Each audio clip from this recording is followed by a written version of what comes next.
Hello, my name is John. Welcome to my Games81 in 3D channel. In this video, we're going to talk about the Virtual Boy. It came out by Nintendo in 1995. It is considered one of Nintendo's biggest flops for systems outside the Nintendo 64 DD, which only sold about 15,000 systems.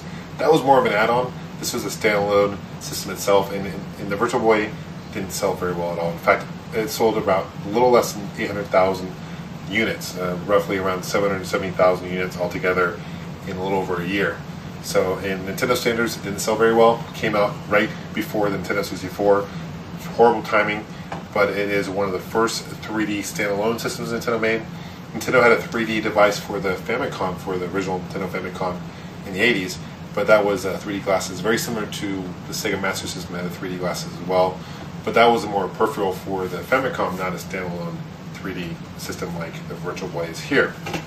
As you can see, it's very unique as far as display goes. It's kind of awkward to play, to be honest with you, because you can't really necessarily stand up and play because there's no strap that goes to your head.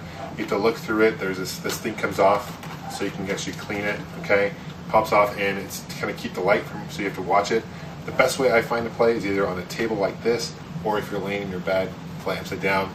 After a while, you do get, at least for me, I get some headaches after a while, but I do like the 3D effect. It isn't full color, it's in monocolor. Unfortunately, it's shades of red.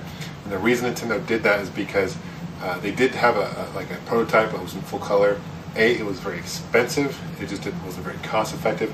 When the Virtual Boy came out in 1995 in North America, it retailed for $180 US, which is a lot of money back in the mid 90s, but it would have been a lot more if it was in full color. The reason they did it in red is because red has one of the most shades of red that they have, and it's any color, so that was cool. But I think having it in one color, being red, was kind of the downfall too, because people were kind of sick of the Game Boy at the time being in, black and white. They wanted something color that was portable. This isn't necessarily portable. It is, and it isn't. I mean, it takes a 6 AA battery, so you can take it on the road. Would you want to take this on a trip? Yeah, it's up to you. It's kind of hard to put in a car, for sure. But it's kind of a unique design. The way it works is there's mirrors, tiny little mirrors that kind of go back and forth really quickly, and it causes a parallax effect, more or less, and so it kind of causes a 3D effect. I'll tell you that the 3D effect on the Virtual Boy is much better than the 3D effect on the 3DS by Nintendo that just recently came out. But you can hear this is the focus right here on the very top. You can see that, the focus. This is your adjusting, so you can adjust the mirrors.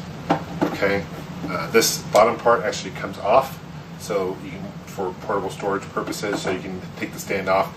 Nintendo did a lot of advertising with this thing. I remember going to the local mall in Bellevue, Washington, where I grew up, and I remember seeing a whole bunch of cool displays Nintendo had. I got a cool little pin, Virtual Boy pin. I wish I knew where that was. It was really cool because it was in 3D, had a 3D image, and so they really pushed it. They had a lot of stands around that you could actually display units that you could test the Virtual Boy. I remember being really stoked. In fact, I bought this Virtual Boy day one at full cost when I got it. A couple months, 6 months later, 7 months later down the road, Nintendo really started not supporting it.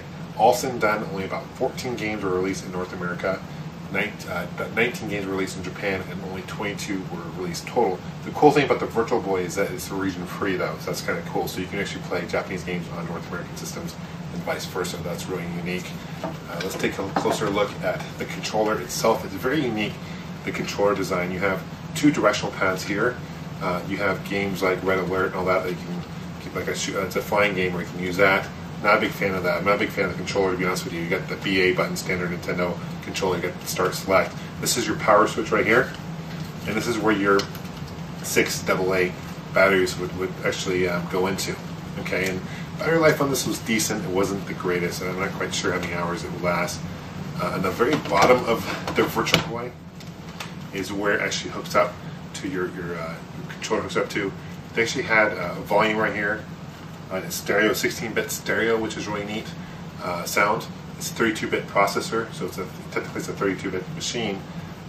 And one more thing I want to point out is there's this right here, this connection cord. There was actually supposed to be expansion.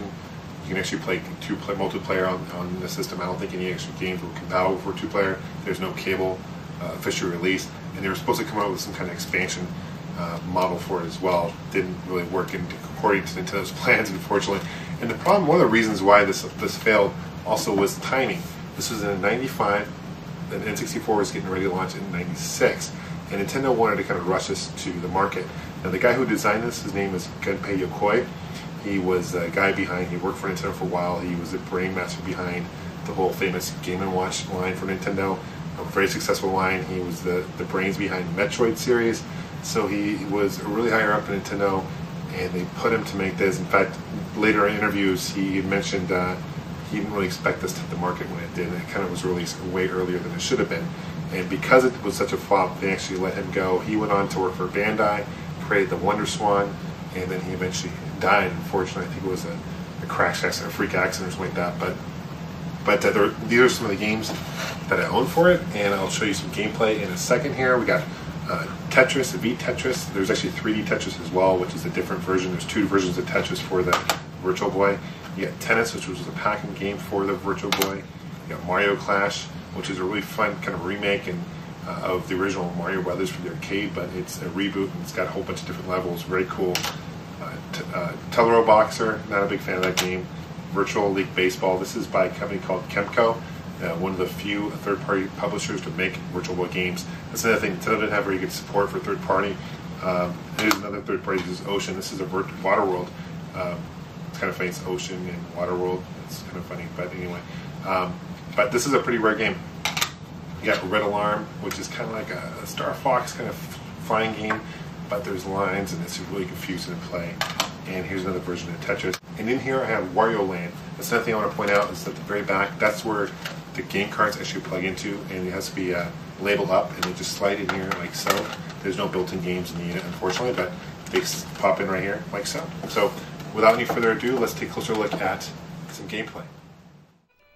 Here is Mario Tennis. This is one of the packing games that came with the Virtual Boy. I'm a really big fan of Nintendo's tennis games, going but way back to the NES era and the classic tennis for that. And this is actually one of my favorite games for the Virtual Boy. I cannot see the game very well through my camera when I'm filming this, so don't judge me on the gameplay or playing how I'm playing this game. I'm going to do very bad in this, I can tell you right now. But I do want to have you guys get a feel for what the graphics and sound like. So this is a really fun game. You can pick between a number of Mario characters, very similar to Mario Kart. It's got a really cool 3D perspective of this game, and there's different. You can play singles, you can play doubles as well. Although I don't think this game was necessarily multiplayer, as I mentioned before. There are 2 versions of tennis. Actually, as far as labels concerned, you have the pack-in version of tennis, and you got the individual. They did sell tennis as an individual one, so there's 2 different kind of tennis cartridges you'll find. And the system itself is fairly rare as well. It's hard to find a working Virtual Boy. One problem with the Virtual Boy is a very common problem is that the focus and stuff wears down, so it becomes kind of glitchy. The 3D becomes kind of glitchy, and it's a very common thing. There are some fixes for that, but unfortunately it's kind of a pain in the butt to fix. Thank you for watching my review. Hopefully you guys learned a few things about the Virtual Boy system. I am a big fan of the system. It's one of those Virtual Boy is one of those things you either love it or hate it. Anyway, we'll see you guys soon. We'll take care. Bye-bye.